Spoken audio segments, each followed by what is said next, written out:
ఏది జరిగినా ఈ యొక్క భాగ్యం అని మనం ఎప్పుడైతే యేసుక్రీస్తుల వారిని తలంచుకొని మనం కోరుతామో అప్పుడు మనము యేసుక్రీస్తుల వారిని నిజంగా అంగీకరించిన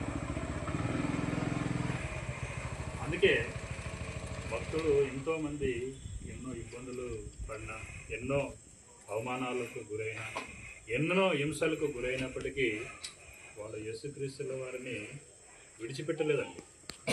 ఈరోజు నాకు ఇబ్బంది వచ్చింది, ఈరోజు నాకు హింస కలిగింది, నేను యేసుక్రీస్తుల వారిని వదిలిపెడతానని వాళ్ళు ఎప్పుడు అనుకోలేదు.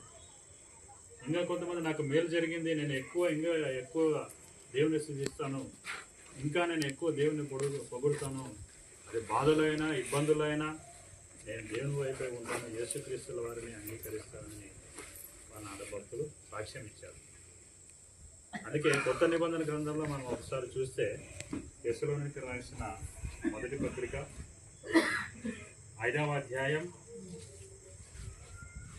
16వ వచనాన్ని ఒకసారి చదివితే 187వ పేజీ.